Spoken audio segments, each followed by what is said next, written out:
Hey there, fiddler. Do you want to make your jigs and hornpipes sound more musical?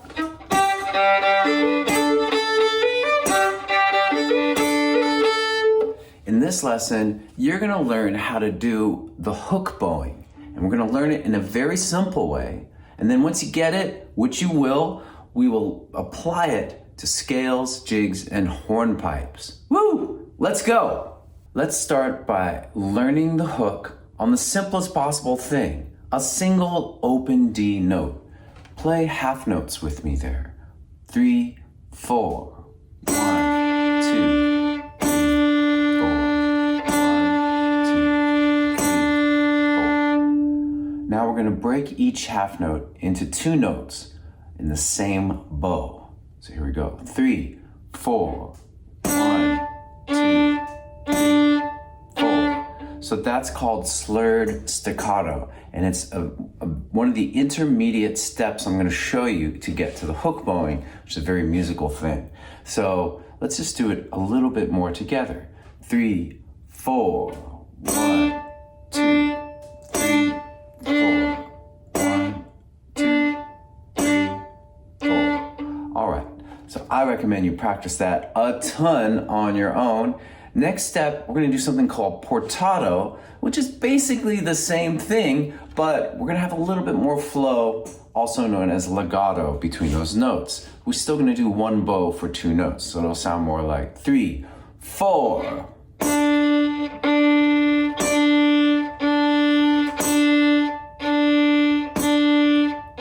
It's a subtle difference, right? So now we're going to move on to the hook bowing, the moment you've been waiting for. And all we're going to do is that portato, but with more of a swing feel, a long, short, long, short, long, short feel. You ready? 1 and 2 and 3 and 4 and...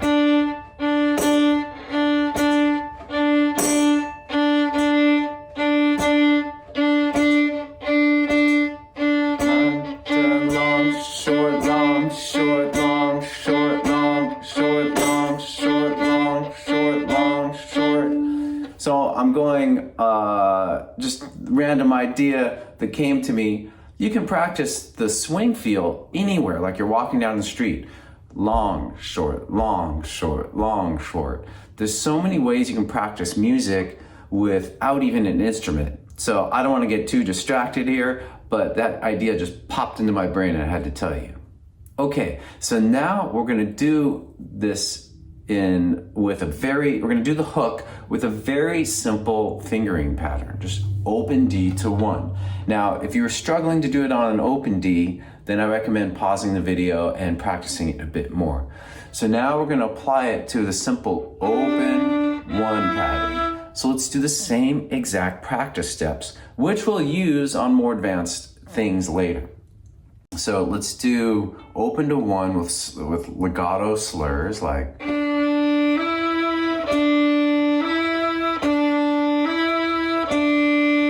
Now let's do it with slurred staccato, very short stops, like short notes, extreme stops.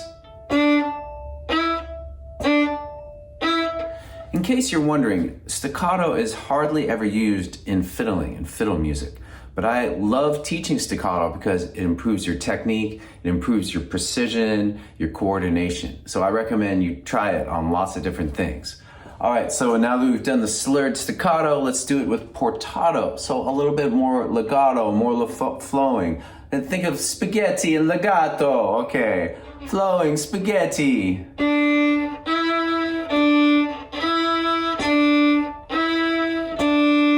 It's just more smooth and relaxed than the staccato, which sounds a bit jerky. And finally, we're gonna add a little bit of the swing to get our hook. This is our hook, here we go. 1 and 2 and 3 and 4 and...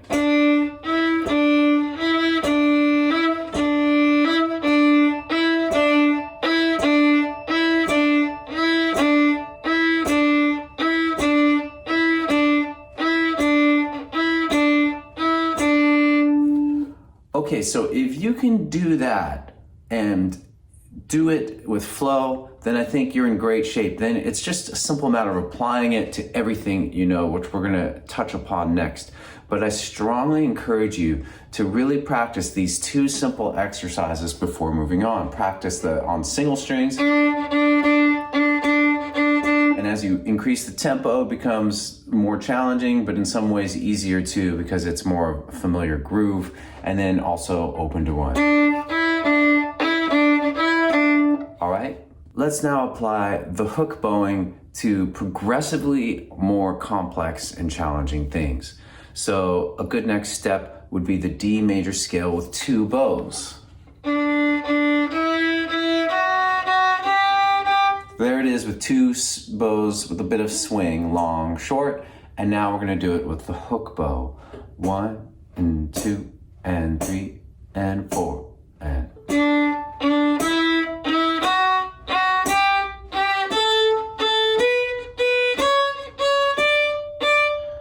Next, try to do it with single notes. So it'll be like bum, bum, bum, bum. Here we go. 3 and 4 and.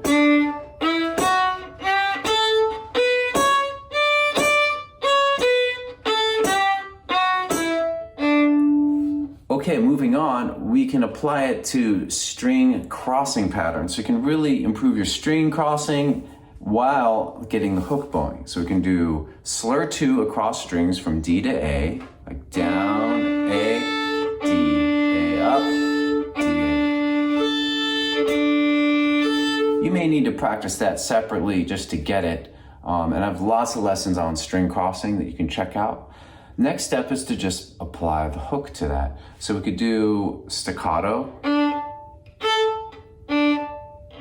So it's down, down, up, up.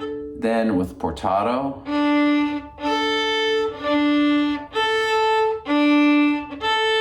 And then with the hook bowing.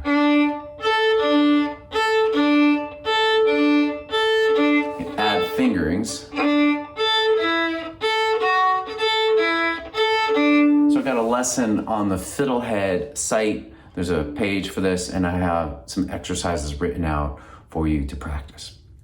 Finally, let's apply this cool bowing to a couple of jigs and a hornpipe. So the one I started with was Kesh jig. I'll show you the basic version of the first quarter.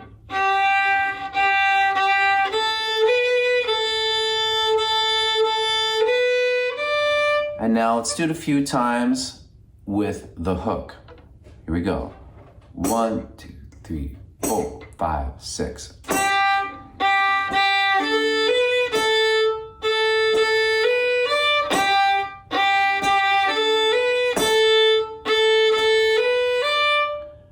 Of course, I recommend once you get going on that and looping that, you do it for a long time until it starts to flow, slowly speed it up.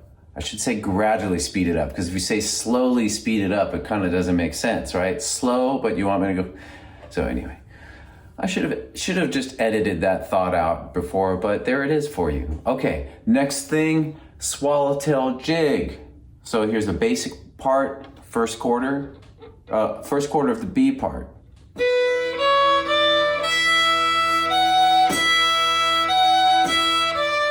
Now we'll add the hook. We're basically connecting slur 3 throughout this. So.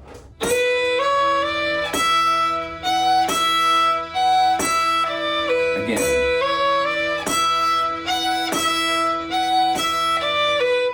Finally, let's try it on a hornpipe called Off to California. I actually did the opposite. I left California and moved to Michigan.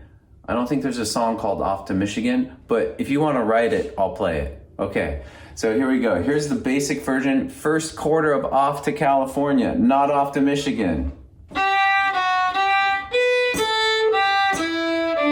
That's actually the first bar. Let's just do that. Keep it simple, and now I'm going to play that with the hook. 1 and 2 and 3 and 4 and. Again.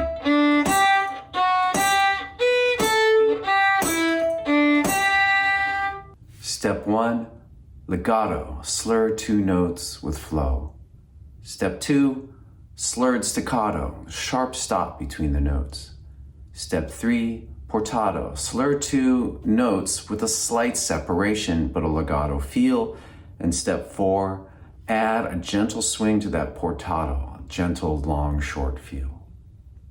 So now my question to you is, have you learned any jigs? And if so, what jigs have you played that you really like? Maybe you could try applying this to, because that's how you're going to learn, is if you apply it in a new context. You learn something that I show you, and then once you can do exactly what I show you, then you have to try to figure it out in a new tune or new setting. You're really going to learn, and this will really sink in. And along the way, even if this wasn't something you were dying to do to learn the hook, it's really going to improve your playing. I think anytime you just learn something new, it just improves your overall playing and your practice strategy.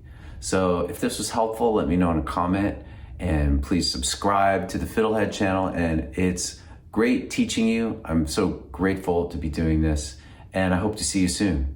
Go to FiddleHed.com for a progressive, step-by-step course outline, color-coded tabs, play-along tracks, sheet music, and much more. Thanks for watching the video. Excellent! And don't forget to subscribe. Thanks.